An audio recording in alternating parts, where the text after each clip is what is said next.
The truth they never taught you, why you stay broke, and who profits from it. If you're watching this, it means you already feel something's off. You followed the script, go to school, get good grades, get a job, save a little, and wait 40 years for retirement.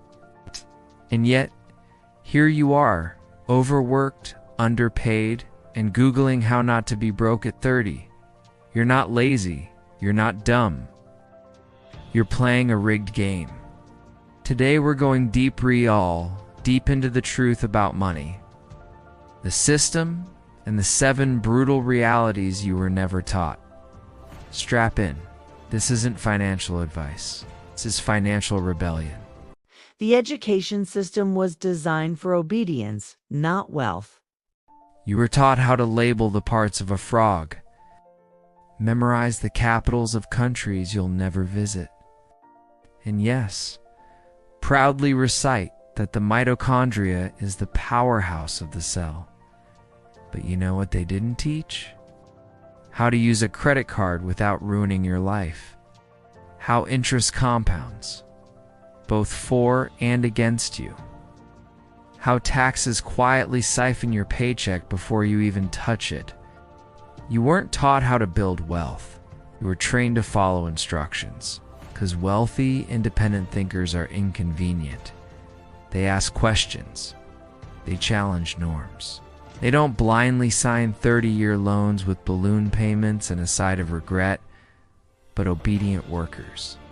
They clock in, they consume, they comply. They'll finance a $35,000 car at 14% interest just to look successful and smile while doing it, convinced it's a milestone.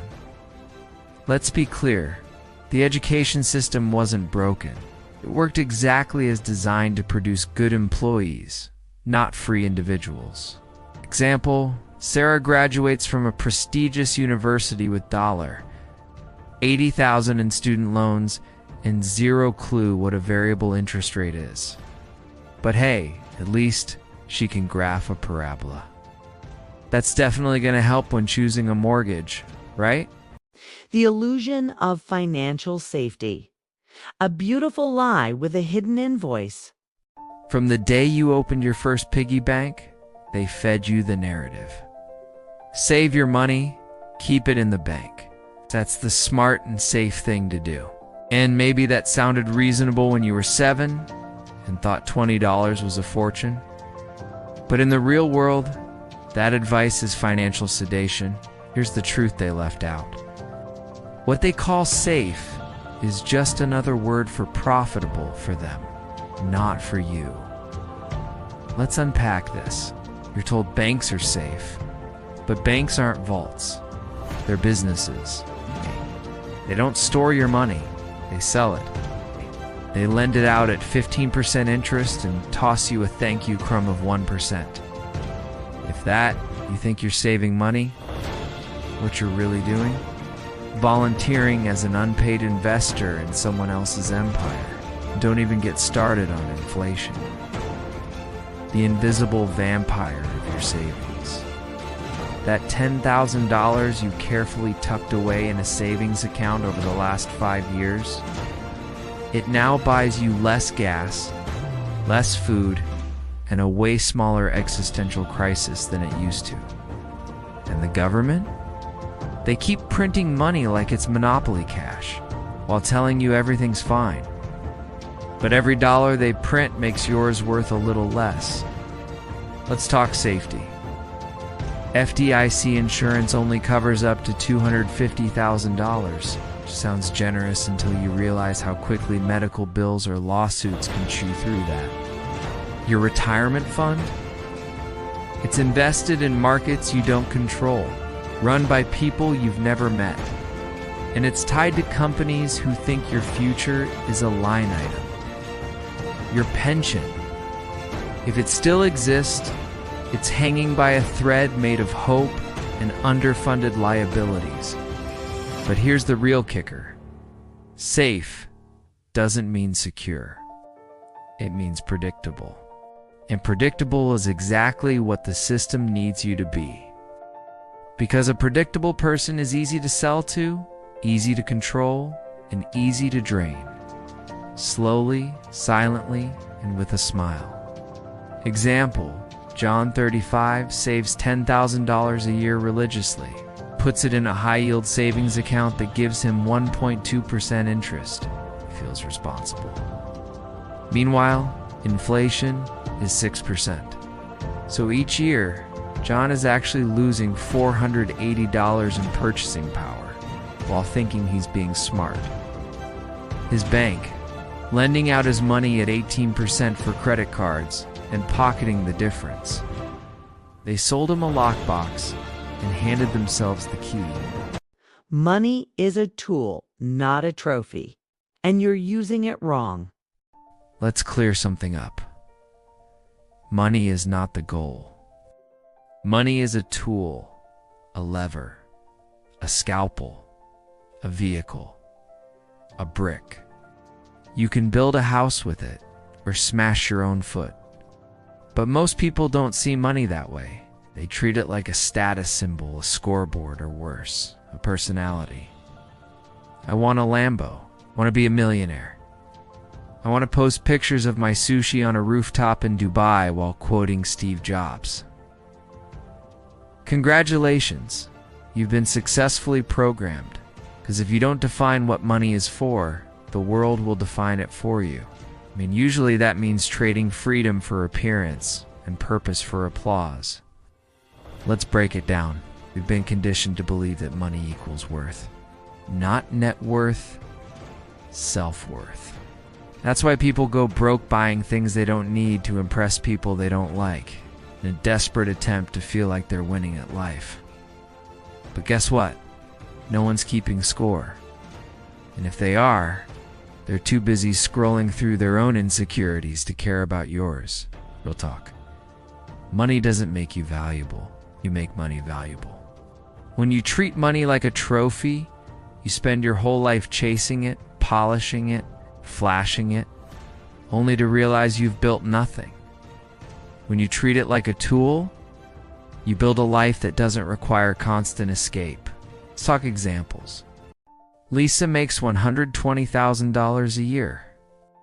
She's got the Range Rover, the $5,000 couch, and the gold-plated espresso machine she uses once a month. Her closet designer. Her stress level, also designer, because her paycheck is booked before it even lands. Lifestyle debt, maxed cards, emotional spending. I'll meet Mike. Mike earns $60,000 a year, half, but he saves 30% of it. Lives below his means. Invests in index funds. Bought a duplex and rents out half. No Gucci belt, but also no alarm clock, because Mike doesn't wake up for money. Money works while he sleeps. Lisa looks richer. Mike is freer. See the difference? When you worship money, it owns you. When you understand money, you own your time. And owning your time, that's the real flex. Because at the end of the day, no one dreams of dying with the most receipts. They dream of peace, freedom, and not panicking every time the rent's due. So ask yourself this: do you want money so you can look rich? Or do you want money so you can be free? If you're not clear on the answer, get ready to work 40 years chasing something you never really needed. The system wasn't built to help you. It was engineered to milk you quietly.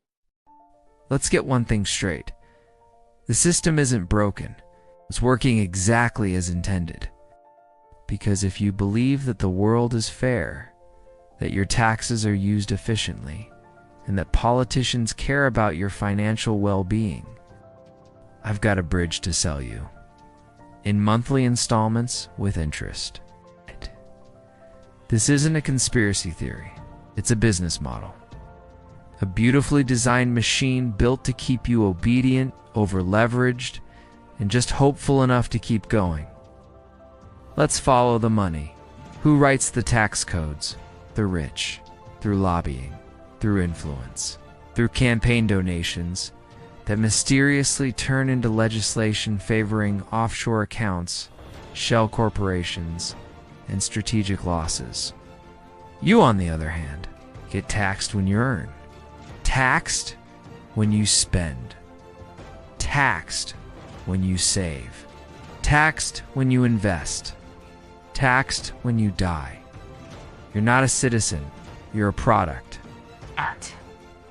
Let's talk about credit. Banks love you, not because you're rich, but because you're reliably broke. You make your minimum payments on time. You rack up interest. You finance phones, TVs, vacations, furniture, weddings, and therapy sessions. To cope with the debt from the first 5, they don't want you to default. They want you to survive just enough to keep paying. You're not in a financial system. You're in a subscription model, and you're the recurring revenue. Now look at education. It's $100,000 student loans, 4 degrees with no income guarantee. You're trained for 16 years to memorize facts and obey bells, not to negotiate salaries, analyze investments, or build businesses. Why? Because questioning people don't fit in cubicles. Financially free people don't take orders. The real kicker, they sell you the dream of success. But success is always just out of reach. Unless you take another loan, another course, another gig, another gamble. Example, let's talk corporate taxes. In 2020, at least 55 major U.S. corporations paid $0 in federal income taxes. 0. Meanwhile, Rachel, the school teacher, pays 22% of her paycheck before she even sees it, just to keep her classroom from running out of paper towels. And still, they'll call her irresponsible for not having savings. This isn't incompetence. It's precision. A system designed to look fair, feel normal, and keep you just tired enough to never question it. They don't need you to be poor. They just need you to be distracted, indebted, and obedient. So next time someone says, "Why don't they teach this in school?" Why, remember, they do. Just not your school. The 95% lie. Just invest in the stock market and wait. That's the bedtime story Wall Street whispers into your ear while it picks your pocket. They say time in the market beats timing the market. And for 95% of investors, that's true because they're being timed. Fleeced like sheep in a slaughterhouse wearing index funds. Let's break the illusion. The market isn't a level playing field. It's a casino where the house always wins, and the retail investor is playing poker with their cards facing out. The game isn't built for beginners. It's engineered for predators. Think you're investing? Know you're donating? Institutions have the edge, faster algorithms, privileged data pipelines, and the cold-blooded discipline of a Bond villain. You've got Reddit threads and Robinhood push notifications. It's not a fair fight. It's a technological mugging. Here's how it goes. The average retail investor buys high, seduced by headlines, and green candles and sells low, driven by fear because every dip feels like free fall. Meanwhile, the big players are the ones creating the dip. They buy while you hyperventilate and dump their bags when you're drunk on hopium. Your panic is their entry. Your euphoria is their exit. You're not in the game. You're the liquidity. Money buys freedom, not happiness. Money doesn't buy happiness, sure. And oxygen doesn't buy enlightenment either. But good luck meditating without it. Let's get real. Money is not the destination. It is the key to the gate. You don't chase money for the leather seats or the designer watch. You chase it so you can stop asking permission. Money buys freedom. And freedom. That is the fertile soil where happiness might grow if you are lucky and not too burned out to feel it. Without money, you're trapped in the job you hate, in the overpriced city that drains your soul, relationships that rot your insides while smiling for Instagram. Can you walk away, or does your bank balance chain you to the circus? Take Daniel, middle manager. Dead eyes. Corporate meetings that could have been emails. He hated it. So he built a side hustle in the shadows. Nights, weekends, sweat, and spite. 5 years later, he's not flying private, but he sleeps in. No alarm clock. No soul-sucking commute. He buys time now. He buys silence. He bought choice. That's wealth, not Lambos, not yachts. Options. So no, money doesn't buy happiness, but it buys the stage where happiness has a shot at performing. And if you think freedom isn't worth chasing, ask someone who's trapped. So when they say, just invest and wait, you should ask, wait for what? The recovery or the reckoning? Ignorance isn't bliss. It's expensive. They say what you don't know can't hurt you. That's a lie sold by the very people profiting from your silence. Ignorance is not harmless. It's not peaceful. It's not bliss. It's a hidden tax, a silent fee, a debt you don't realize you are paying until you are too deep to crawl out. You lose money, time, energy, sanity, all because you didn't know better.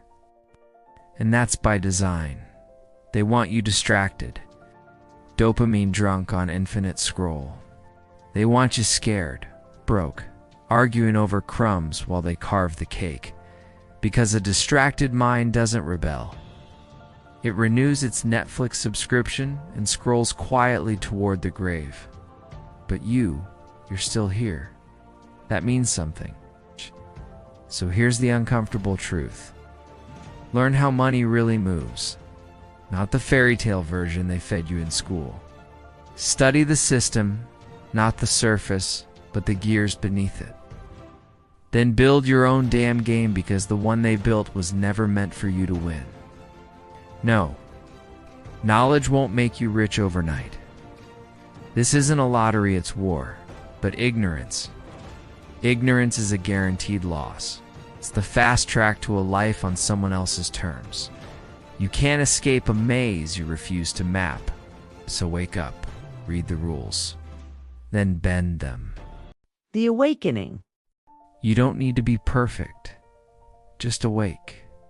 Just dangerous enough to start asking the right questions. This system doesn't collapse under pressure. It thrives on your silence.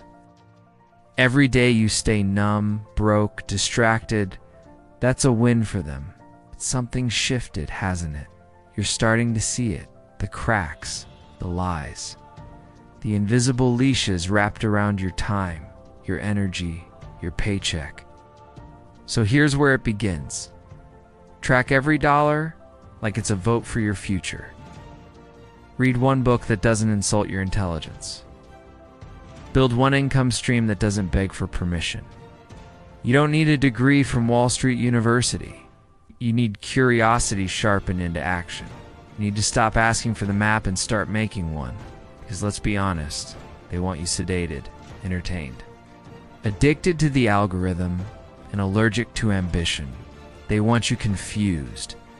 Because confused people don't fight back. But now you've seen the script, now you know the game.